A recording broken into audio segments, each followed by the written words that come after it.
Hello everyone, আসসালামু আলাইকুম। Welcome back to my channel. কি অবস্থা সবার, কেমন আছেন? আই হোপ সবাই ভালো আছেন। তো বাইরে বারান্দায় গিয়ে দেখলাম অনেকটা সুন্দর দেখা যাচ্ছে। বাইরে একটু একটু রোদ, একটু একটু বাতাস। ওয়েদারটা অনেক সুন্দর। আসলে এখন তো ঠান্ডা পড়তেছে, অনেক ভোরবেলা উঠলে অনেকটা ঠান্ডা লাগে। তো কিচেনে চলে আসলাম, এগুলো একটু হাঁটাহাঁটি করলাম। তো পরোটা বানাচ্ছে আর কি। পরোটাটা আমি রাতের বেলায় বানিয়ে রাখছি। যেহেতু সকালে ইয়া করতে না হয়, আবার আরেকবার বেলে আমি ভেজে ফেলবো আরকি।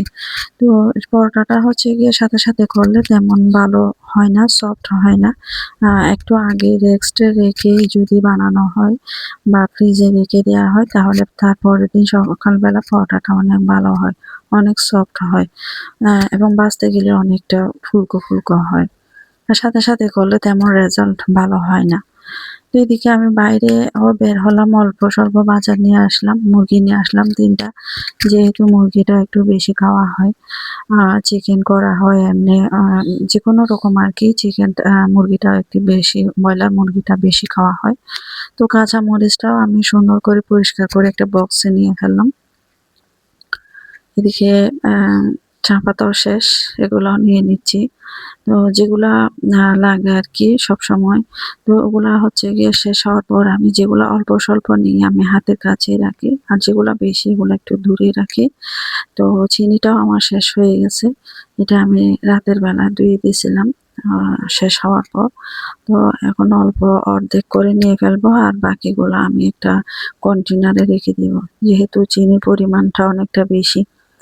ওইজন্য যাতে পিঁপড়া না আসে, ওখানে আবার কয়েকটা রং দিয়ে দিছি। রংটা দিলে হয় কি আর পিঁপড়া আসে না। না হলে অনেকগুলা পিঁপড়া চলে আসে। এইদিকে বেডরুমে চলে আসলাম। বেডরুমে এসে একটু মাকড়সার জালি হয়েছে, এগুলাও নিয়ে নিছি। তো সবসময় নেয়া হয় প্রতিনিয়ত, ওইজন্য তেমন বেশি হওয়ার চান্স থাকে না। সবসময় যেহেতু নেয়া হয়। তো এদিকে আমি মুছে ফেলতেছি। ফার্নিচার গুলাও মুছতেছি, যেহেতু ধুলাবালি বেশি হয়। তো এগুলা মুছে আমি বিছনাটা, চাদরগুলা একটু ঝাড়ি দিব বেডরুমে। তো সকালে আসলে বেডরুমের বিছনাটা যদি আ ঝাড়া থাকে বা আ অনেক ভালো লাগে। তো সবকিছু আমি এগুলা ক্লিয়ার করে কিচেনে চলে যাব রান্না করতে। এটা আসলে আমাদের অনেক পুরনো একটা ফার্নিচার। ওইজন্য আমার একটু দেখাতে ইচ্ছে করতেছে না। যাই হোক, আমার যেটা আছে সেটা আমার জন্য অনেক, কিছু করার নাই। তো পুরানো জিনিস হলো, এটাকে যদি সুন্দর করে রাখা হয় অনেক সুন্দর লাগে। তো আমাদের তুলনায় হচ্ছে আমরা মানুষ কম, কিন্তু আমার বাসাটা অনেক, এরিয়াটা অনেক বড়। যেহেতু ফার্নিচার অল্প স্বল্প রাখছি আরকি একটা, একটা। যেহেতু দুদিকেই থাকা হয়, গ্রামে গেলেও থাকা হয়। মাঝামাঝি যাওয়া হয়। আবার এখানেও ওইজন্য ডাবল, মানে ওখানেও রাখতে হয়েছে ফার্নিচার, এখানেও নিয়ে আসলাম। তো ওইজন্য একটু মানে পাতলা লাগতেছে আরকি বাসায়। ডাইনিং টেবিলে যেহেতু খাওয়া-দাওয়া হয় সকালে, দুপুরে, ওইজন্য ওখানে একটু ময়লা হয়। তো ওগুলা মুছে দিচ্ছি। তো প্লাস্টিকের ফুল যেহেতু এগুলা, সবসময় এগুলা মুছতে হয়। ধুলাবালি জমে থাকে। ক্লিন না করলে আসলে এগুলা অনেক ধুলাবালি হয়ে নষ্ট হয়ে থাকে। ভালো লাগে না দেখতে। এদিকে সামনের রুমে চলে আসলাম। এদিকে এসে আমি বিছানার চাদরটা একটু ঝাড়ে দিচ্ছি।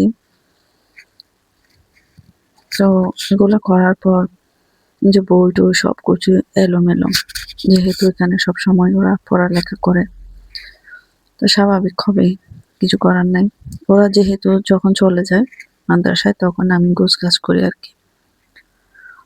কি করব বাসায়, এগুলা হচ্ছে আমাদের মেইনলি কাজ। তো এগুলা গোছ করার পর আমি কিচেনে চলে যাব। তো ওখানে রান্না-বান্না শুরু করব। যেহেতু আজকে তেমন রান্না নাই, রাতের বেলা আমি রান্নাগুলা করে ফেলছি মুরগি। একটু সবজি ভাজি করলে হবে। তো এর আগের দিন হচ্ছে গিয়ে খালা জায়নামাজ ধুয়ে দিছিল। এগুলো আমি গোছ করে রেখে দিচ্ছি। তো বিছনাটাও আমি ঝাড়ু দিয়ে দিলাম। জায়নামাজ হচ্ছে গিয়ে ৩ টা ৪ টা নিচে রাখছি। আরগুলা রেখে দিছি, যেহেতু অনেক বেশি। ৩টা ৪টা এগুলো বেশি। কারণ সবসময় যদি একসাথে সবাই নামাজ পড়া হয় লাগে আরকি এরকম। আর একজনের পর একজন হলে তো সবগুলো একসাথে লাগে না। তো ২ এ রাখছে আরকি, যখন যার প্রয়োজন হয় এখান থেকে নিয়ে নামাজ পড়া যায়। ওইদিকে হচ্ছে আমার বেলকনি, বারান্দা একটাই। তো দুপুরের রান্না হচ্ছে এটাই।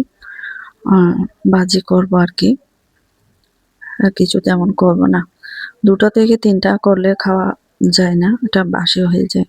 ওইজন্য ২টায় করে, একটা সবজি, একটা মাছ হোক, মাংস হোক, যেকোনো একটা আরকি।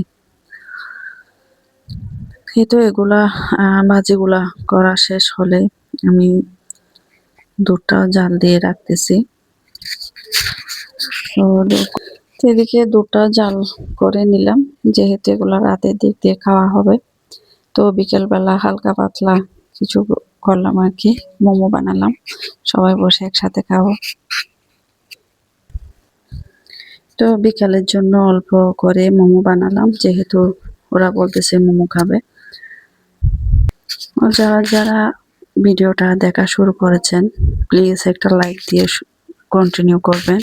আর যারা সাবস্ক্রাইব করেন নাই, প্লিজ একটা সাবস্ক্রাইব করে আমার সাথে থাকবেন। আপনাদের একটা লাইকে আমার ভিডিও করার অনেক আগ্রহ বাড়িয়ে দেয়। তো সবাই আমার সাথে থাকবেন, প্লিজ একটু সাপোর্ট করবেন। তো সবাই সুস্থ থাকবেন, ভালো থাকবেন। নেক্সট ভিডিও দেখার জন্য আমন্ত্রণ রইল। আল্লাহ হাফেজ।